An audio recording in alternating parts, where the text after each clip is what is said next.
SBS advises that the following program has been classified M. It contains adult themes. In 1996, this woman came forward to tell the Belgian authorities she'd spent her childhood years as the victim of a paedophile network. She described a world of organised sexual abuse, torture and even murder. It was terrible. You didn't believe your eyes. And I didn't believe that humans could do that. She talked of violent child sex orgies with politicians, judges and influential businessmen, a Belgian underworld in which the establishment has refused to believe. Regina Louf est une mythomane, c'est mon avis. C'est une dame qui a inventé, je dirais, des scénarios qui ne tiennent pas la route. A campaign followed to discredit her evidence, but now in an exclusive interview, the policeman assigned to investigate her claims has broken his silence. He says the inquiry was blocked because it threatened to reveal too much. I'm convinced that she has been a victim, that's for sure.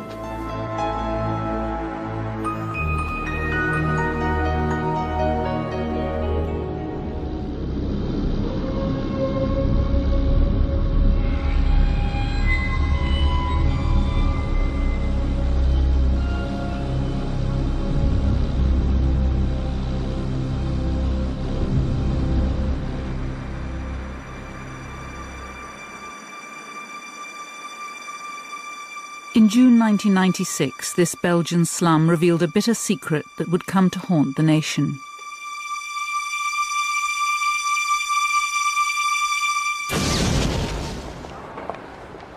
The eyes of the world watched in horror. Into the light emerged two young girls.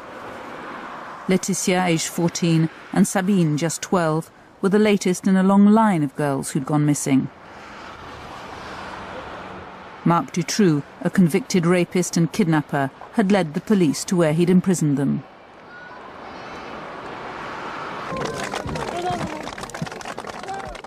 Relief swept Belgium as their tearful homecoming was caught on camera.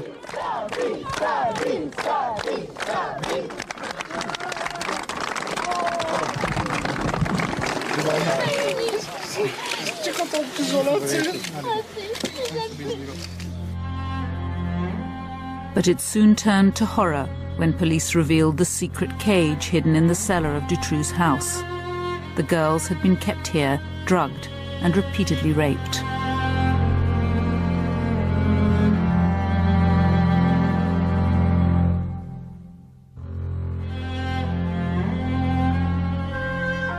But what of Belgium's other missing children? 8-year-olds Julie and Melissa, who were missing for more than a year, and 12 others who'd vanished mysteriously. Was this a new lead in the hunt for them? The hopes of their parents were soon dashed. Within days, Marc Dutroux led police to the site where the bodies of Julie Lejeune and Melissa Rousseau were buried. The parents were informed, but when the Rousseaus asked to see their daughter, Melissa, for the last time, they were refused. On a demandé, on a pleuré pour pouvoir les voir. Oui, vraiment, on a insisté avec notre avocat, on a vraiment pleuré. Et on nous a dit non, ce n'est pas possible, la loi est faite ainsi. On a demandé mais quel était le bon sens de cette loi?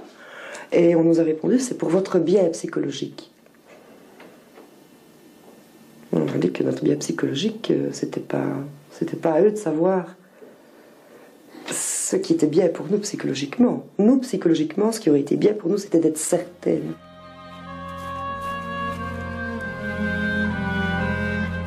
It's 6 years since the police unearthed the bodies of Julie and Melissa, buried in the garden of this house.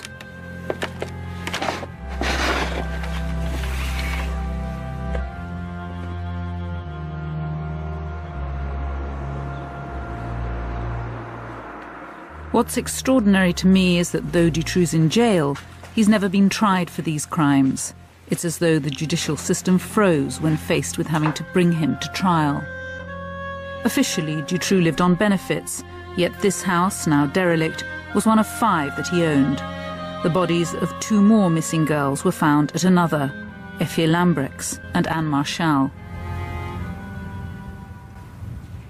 I didn't believe that it was possible that children were kept in a cellar and were raped and kept there until that Dutroux was taken to prison, and that we could see the cellar. At that moment I had to believe. Before the murders, Marc Dutroux had already been convicted of 5 charges of rape and kidnapping, yet somehow he'd served only 6 years in jail before he was released back into the Charleroi underworld.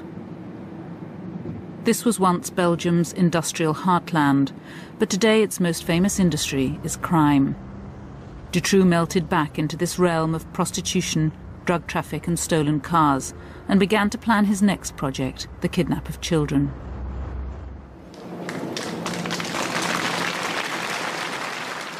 For the parents now burying their murdered daughters after more than a year of fruitless searching, this was not the end of their nightmare. They would soon find out that Dutroux had been a prime suspect from the start, yet nothing had been done to save their girls. Melissa's father is still asking why his daughter was allowed to die. Une semaine après, 10 jours après l'enlèvement de Julie et Melissa, en 95, 3 témoignages disent c'est Dutroux qui enlève les enfants. On ne va pas chercher Julie et Melissa chez Dutroux. En 95, tout de suite après l'enlèvement. Ça, c'est inexplicable. Et il continue à enlever d'autres enfants. Enfin, il y a des choses qui sont... Et on met le POSA, donc le peloton spécial de surveillance, sur Dutroux, et il continue à enlever des enfants. C'est inexplicable. Tout est inexplicable, du début jusqu'à la fin. What is known is that Dutroux was finally caught when his white van was identified. It had been used to snatch a 6th girl miles away from his home patch. The man who arrested Dutroux was Jean-Marc Coverup, an investigating magistrate. He became a national hero, uniquely respected by the parents of the murdered children. He is someone who wants to know the truth. You can feel it. When you talk to him, you can feel that he wants to investigate, that he wants to have the truth. He is a very good magistrate. Conrad arrested Dutroux's associates. Among the first was Jean-Michel Nihoul. Nihoul and Dutroux had been seen at the site of the latest abduction the night before. They'd been in constant phone contact the day it happened, and the next day Nihoul gave £10,000 worth of drugs to an accomplice of Dutroux. One witness claimed Nihoul had ordered a girl. Coverup knew Nihoul had influential friends. He suspected he was the brains behind a network supplying clients with children to abuse. It's a charge Nihoul denies. Coverup appealed to the public for information. When I saw him walking down the stairs, I thought that I knew everything about him. It was a shock. I thought, finally, they stopped him. Regina Louf was one of the first to come forward. She said that as a child she'd been abused for many years in a paedophile network involving Nihoul and Dutroux. I remember Jean-Michel Nihoul as a very cruel man. He abused children in a very sadistic way. She says that at the age of 12 she was taken with other children to sex parties, and, she told investigators, Dutroux was there working for Nihoul. Dutroux was a boy who brought drugs, cocaine and something like that to these parties, who brought some girls or watched girls on these parties. Nihoul, he was a sort of party beast. And Dutroux was more on the side. Nihoul denies he's ever met Regina Louf, but her stories never changed. Nihoul, she said, was one of those who organised the parties and invited the cream of Belgian society, judges, politicians and influential businessmen, in order to compromise them.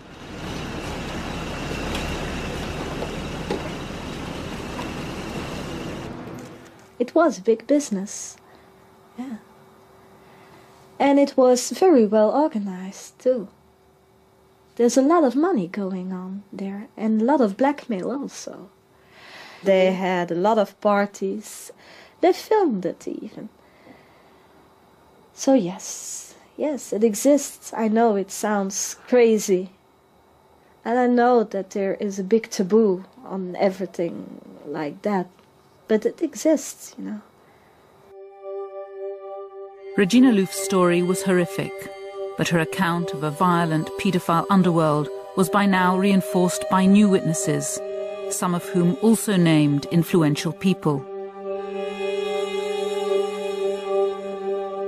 The investigation began. The witnesses' identities were protected. Each was given a code name beginning with X. Regina was X1. They went up to X9. Their testimonies became known as Belgium's X-Files.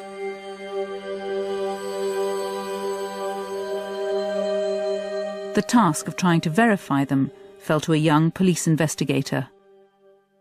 They were telling stories we haven't heard before in our lives, things we couldn't believe at the first. So we told ourselves, is this true? Could this be true? And when it is true, it's frightening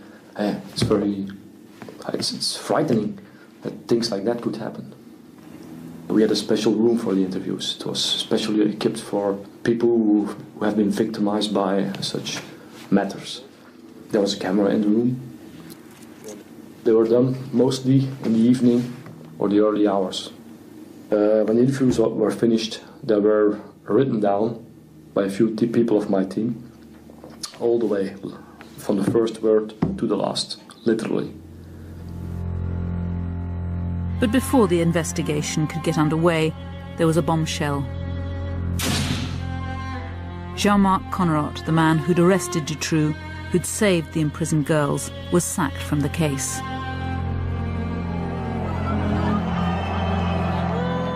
His removal caused a public outcry. Belgians lost faith in their judicial system. They descended on the Palace of Justice and accused the courts of colluding with the killers.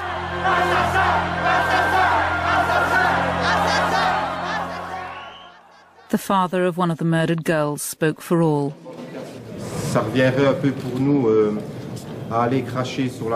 Il y a un juge, Coverup, qui arrête une dizaine de personnes. On dessaisit le juge et on met un nouveau juge qui s'appelle Langlois, qui n'a jamais fait d'instruction. C'est son premier dossier d'instruction, le juge Langlois. Dans l'enquête la plus grosse, dans le dossier du siècle, on va mettre un juge qui n'a jamais fait d'instruction. Vous comprenez ça, vous? 300,000 outraged Belgians marched through Brussels in a demonstration of grief and solidarity. This white march was the largest protest the country had ever seen. Belgians felt that the dismissal of Coverup was a betrayal of Dutroux's victims, that it signalled the end of any real search for a network. The two rescued girls were overwhelmed. Un grand merci à tous d'être venus si nombreux. Merci. Merci aussi à tout le monde d'être venu.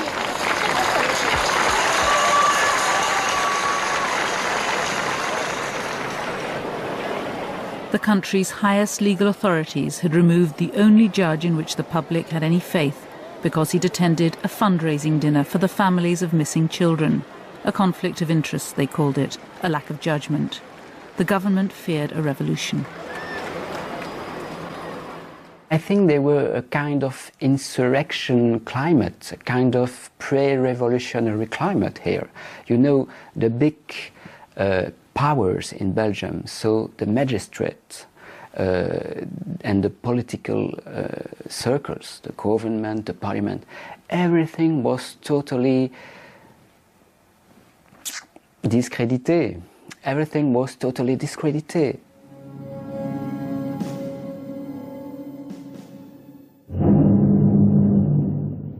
No one knew what to believe anymore.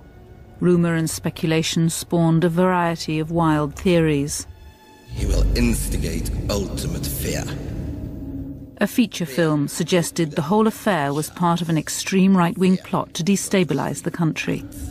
I'm very pleased, Victor. 300,000 idiots marching in Brussels. An ocean of white balloons. Magnificent. Pathetic and impressive at the same time. We really got them exactly where we want them.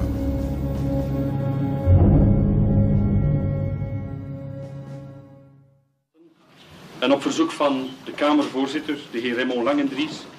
To appease the public's concern, Parliament set up the Dutroux-Nihoul Commission. Je propose à la Commission d'observer un moment de silence. Merci. As the pressure grew more and more, they decided in a kind of panic climate to create the commission because the political world had to try to find an answer. But what the commission revealed was incompetence that beggared belief. Police had been told of Dutroux's plans to make money by kidnapping children. They had his house under surveillance throughout the abductions. They even searched inside and heard the sound of children, but failed to find the dungeon. What it established beyond doubt was that the girls could have been saved. On avait tous les éléments pour arrêter Dutroux.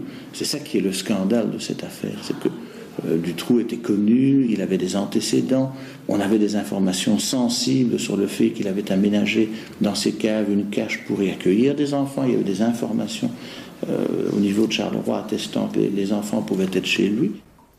But when the Parliamentary Commission began to ask why, was it incompetence or had someone in authority protected Dutroux, cooperation with their investigation stopped.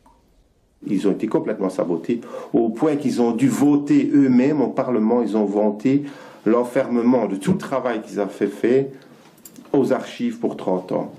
Tout le travail qu'ils ont fait est enfermé et on ne peut plus avoir accès pendant 30 ans. Et c'est le Parlement lui-même qui a voté ça. Enfin, vous imaginez, quoi.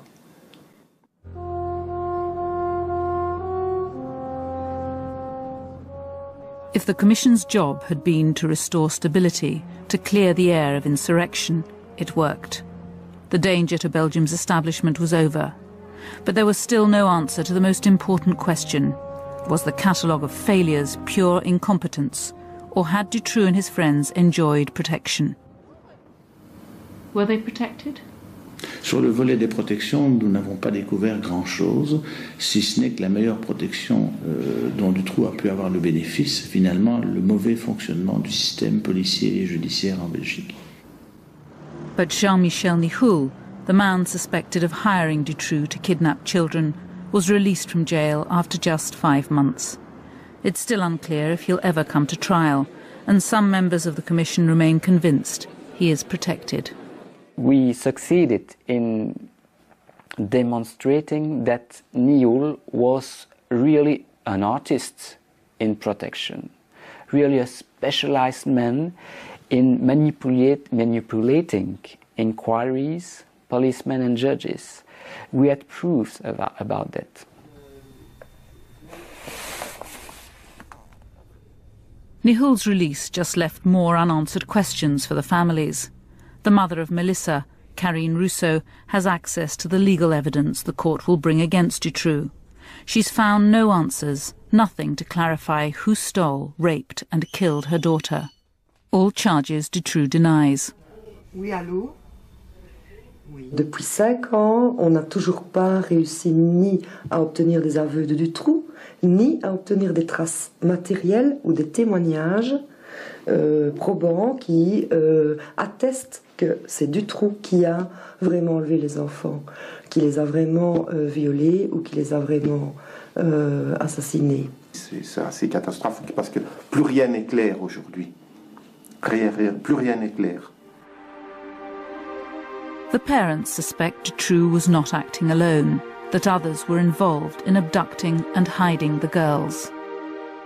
When he was briefly imprisoned for car theft in November 1995, Dutroux claims to have left the girls in his cellar, in this specially constructed cage with a little food and water. On his release, after nearly 4 months, Dutroux claims he found the children barely alive, that he tried to save them, but they died in his arms. But for the Rousseaus, this story can't be true. Les 4 mois d'enfermement de 2 petites filles de 8 ans dans une cave En plein hiver, mais quand je dis dans une cave, c'est une cache qui est construite à l'intérieur d'une cave. Donc je veux dire, elle fait 3 mètres sur 2, cette cache, elle est toute petite. Il n'y a pas de fenêtre, je veux dire, c'est tout noir. On a coupé l'électricité, il n'y a pas de chauffage pendant 15 jours. On est en plein hiver et elles n'ont pas de nourriture. On ne tient pas pendant 4 mois, puisque lui dit que quand il sort de prison 4 mois plus tard, elles sont toujours vivantes. Mais enfin bon, c'est un exploit inhumain, surhumain. On ne peut pas imaginer 2 enfants de 8 ans tenir seuls, sans avoir rien pour les soutenir, ni du point de vue alimentaire, ni du point de vue chauffage, ni du point de vue humain. Psychologique, rien du tout. Ils n'ont pas eu dans une toute petite cache comme ça, pendant autant de temps, et survivre. So how did they survive so long? Did someone else keep them alive? The Palace of Justice in Liège is the seat of one of Belgium's most powerful figures, Prosecutor General Anne Tilly, who's in charge of the case. She says there's no evidence to contradict Dutroux's version of how the children died. So how did the children survive so long, nearly 4 months, until Dutroux was released from prison? Non, mais Julie était morte. Hein. Julie était morte. Mélissa était au bord de la mort puisqu'elle est morte, je crois que c'est le lendemain. But Melissa, how could she have survived nearly 4 months? Survivre dans quelles conditions? Survivre dans quelles conditions? Dans un état lamentable puisqu'elle ne savait même plus se soulever. Ni du trou, évidemment, personne d'autre que lui n'était là.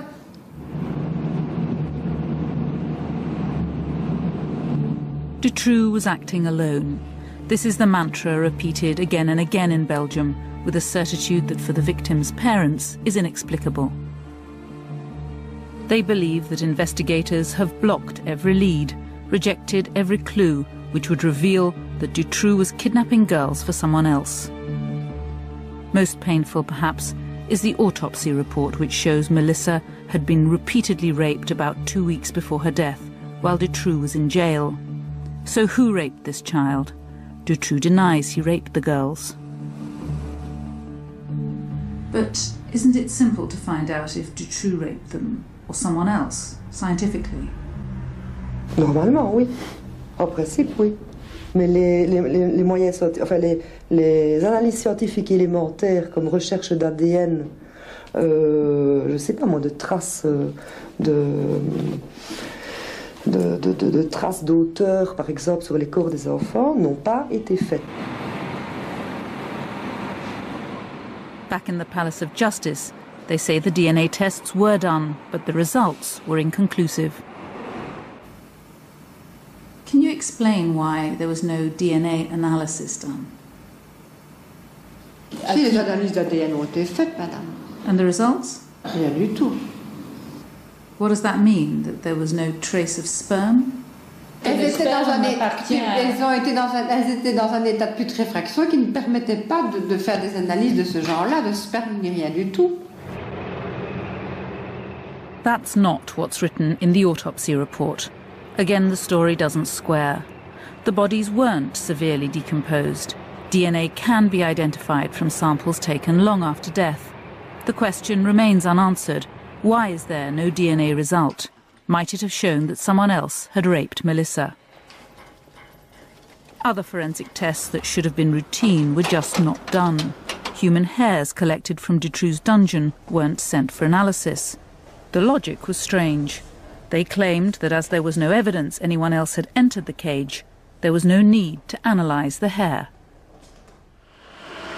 In 5 years, Coverup's successor has shed no light on the abduction, imprisonment or death of the girls. Jacques Langlois refused to be interviewed. Langlois don't believe in a sort of network. For Langlois, Dutroux is the only one who used the girls. For Langlois, it's simple. There's one raper, Dutroux, and closed case. By the spring of 1997, Evidence of a paedophile network linked to the Dutroux affair was emerging from the testimony of the ex-witnesses. Regina Louf had provided investigators with details of her childhood abuse, which they'd begun to check. In one of her testimonies, she explained how a certain person had been murdered in a certain place. So we went to look for that case, that old case. She described it, where it happened, more or less. I remember it like it's a film in my head. I can close my eyes and see every little detail of that house where she was murdered.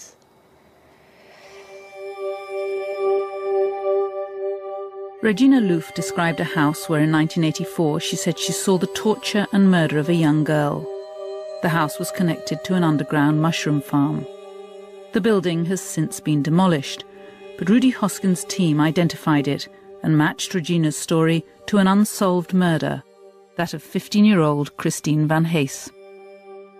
She gave us some details that made us think that it's impossible to give without having been there at that place, or without having lived that, in the way the body was found at that time and the way she described the person was killed. There are some things that were similar. It was a sort of bondage, so her legs and her hands and her throat were connected with the same rope, and when she moved, she strangled herself, yeah. The credibility of Regina Louf's testimony hinged partly on whether she really knew the house where Christine Van Hees was killed. This man grew up there, though his family sold it before the murder. It was two houses knocked into one, with a unique passage of stairs and corridors. No one, he says, could describe it unless they'd been there. Il y avait le couloir ici, entre les deux. Elle a fait un dessin des clinches de porte. C'était des vieilles portes. Elle a dessiné le stuc. Elle a décrit le papier. Elle a décrit le pavement. Je ne sais pas comment on peut décrire ça tellement fidèlement quand on est jamais rentré dans une maison. Je ne connais pas Regina Louf, hein. Moi, je ne l'ai jamais vue, moi. Je n'ai jamais été confronté avec elle. Moi, j'ai simplement eu sa déclaration sur l'état de lieu de la maison, de la chambionnière.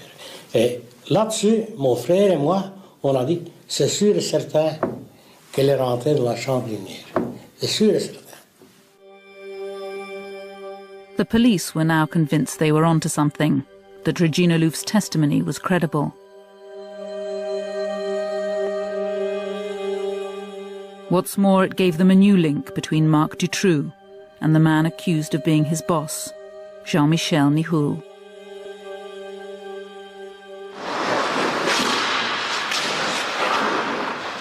In the year before her death, Christine Van Hees was a regular visitor to the Brussels ice rink, where Marc Dutroux also went. He'd already been banned from the rink in Charleroi, where he was notorious for molesting girls. The manager remembers it well. Et là, si vous voulez, c'est là que j'ai vu à ce moment-là une jeune fille qui était contre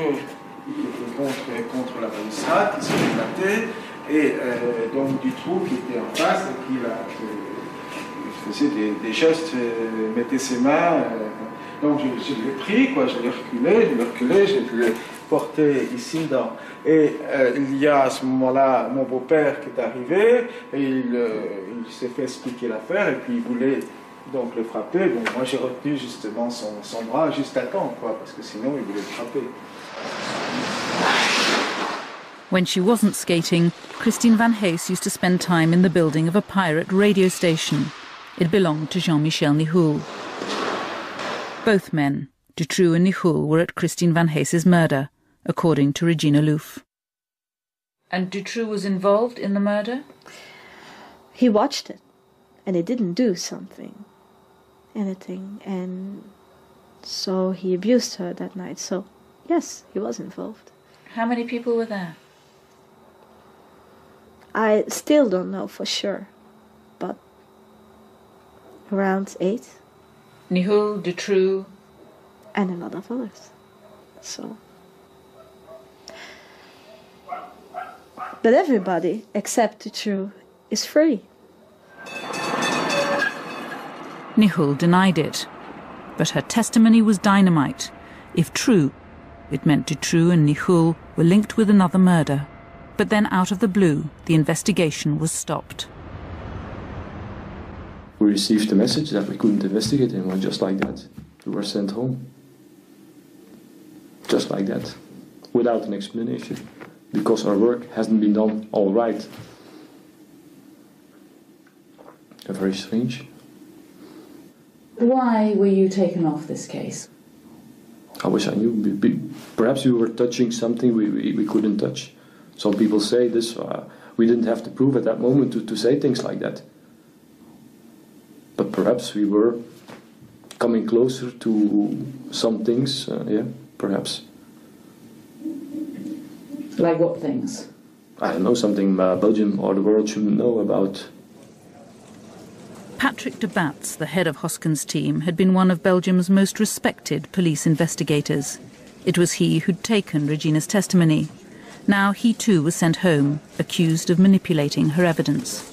Patrick de Batz, who questioned her, was accused of planting some of the information so that she would reproduce it.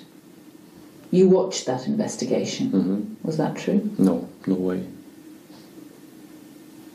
No way.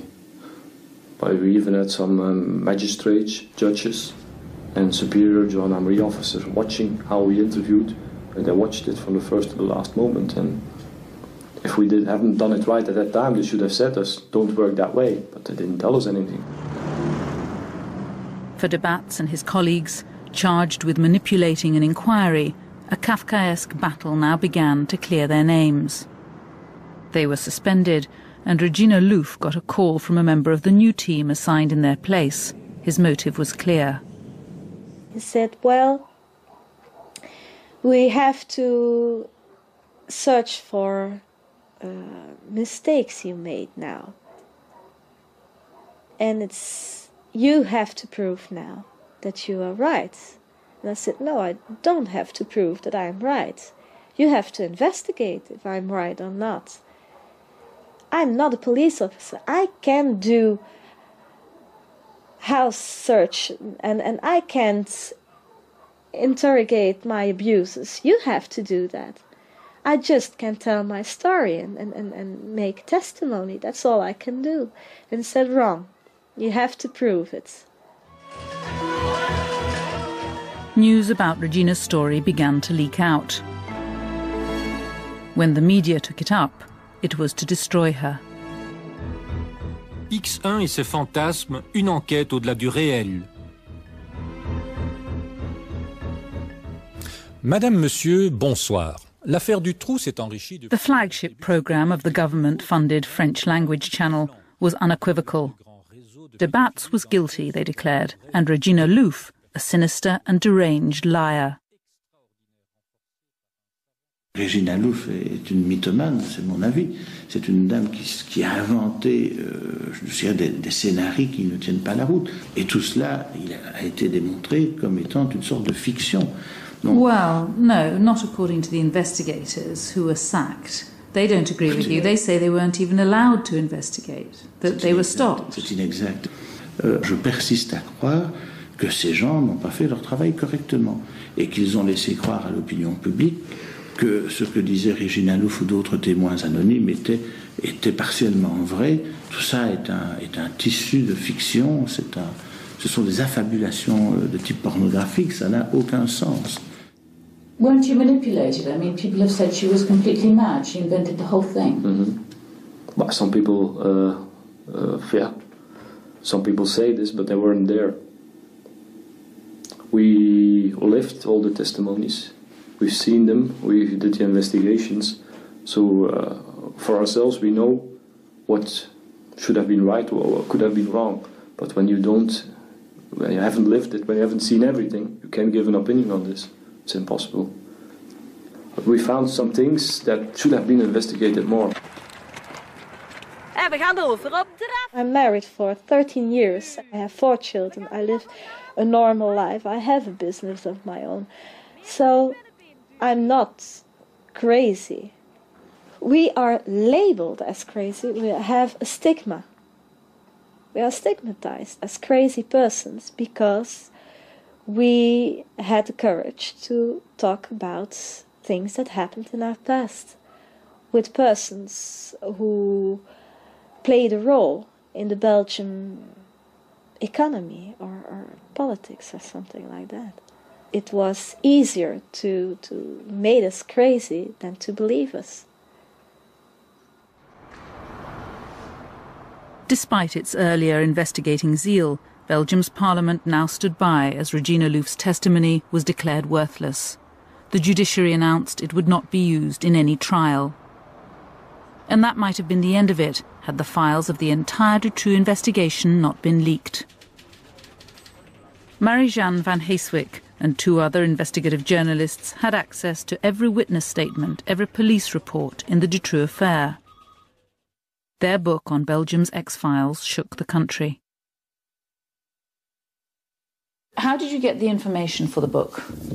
We had the opportunity to see the whole police file on the affair, and the problem is that we wanted to be sure that there was no manipulation behind that, because it's always possible. So we decided to meet a lot of people who were named in the files, who were witnesses in the file.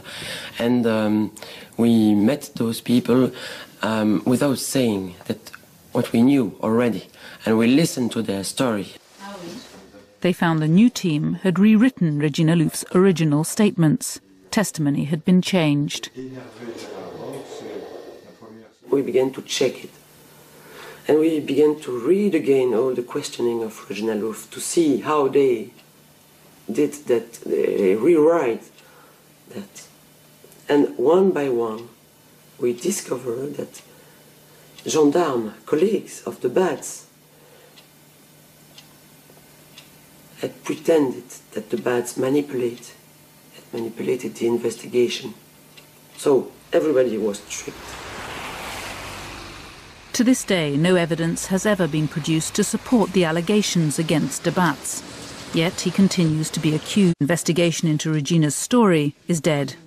And yet 2 separate inquiries cleared them of every charge that they manipulated her testimony. The inquiry. Yes, I show you the final report of the inquiry of the gendarmerie. It was made 26 June 2000. So what does this mean? I'm not a bad policeman. But now that's cleared you, you face new charges, new allegations, new accusations against you. I'm not afraid of that. Because I know the conclusions will be the same.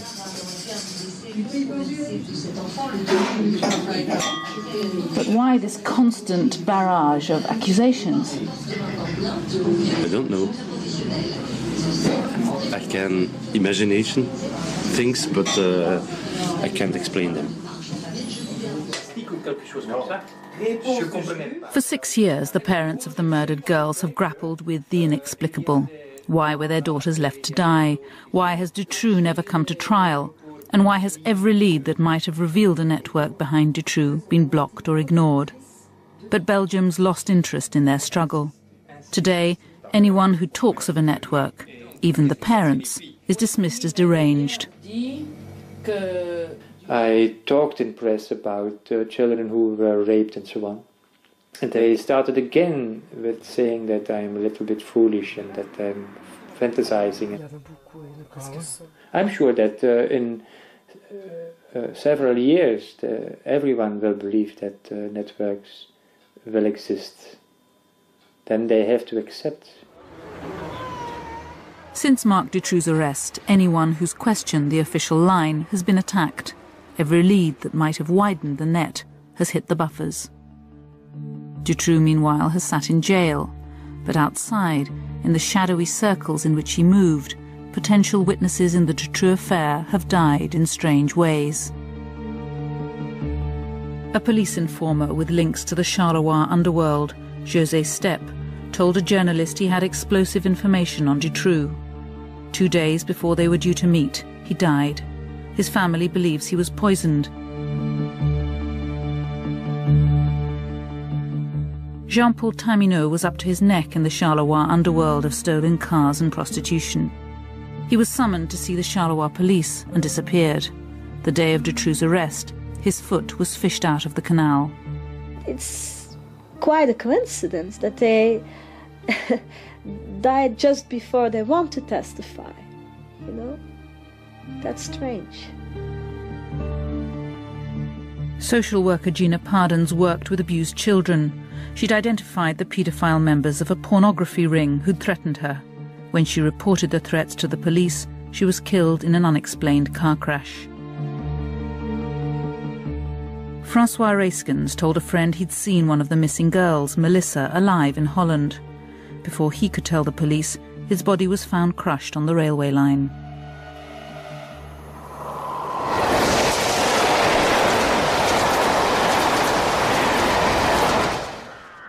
Some 20 people, all potential witnesses in the Dutroux affair, have died in mysterious circumstances. I survived it all. I don't know why, but I survived my abuses, I survived my testimony just because I said it all. Why kill me now, you know? I'm mad.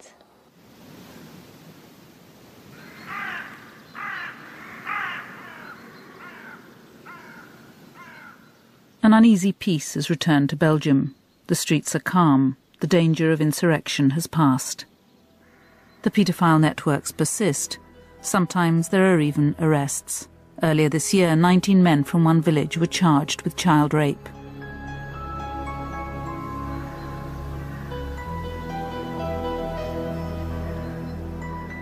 But the Dutroux affair has paralysed Belgium's judiciary. After 6 years in jail, there is still no date for his trial. When it comes, it'll satisfy no one. The trial of Dutroux, it will be a theatre, a circus. And I don't want to be part of a circus. The truth is that there is a network, and that they have to search for that network, so that you can save other children in the future. Ici dans ce pays, pour ne jamais arriver à une vérité, parce que il y a trop de vérité à faire sortir ici, en fait. Moi, je suis certaine que les gens ont envie de comprendre, et sont capables de comprendre beaucoup plus que ce que la justice et le politique ne veulent bien leur donner à voir. On infantilise énormément les gens. I did what I could do. I testified. I spoke up to the police, to the judges. I spoke up to the press. You know, I yelled it out. But what can I do anymore now? I can't.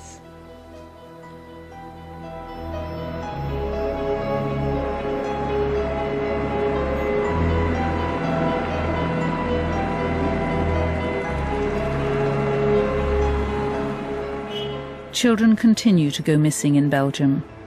Dutroux' arrest has made no difference. Last year it was more than 2,000. 52 of those cases remain unsolved.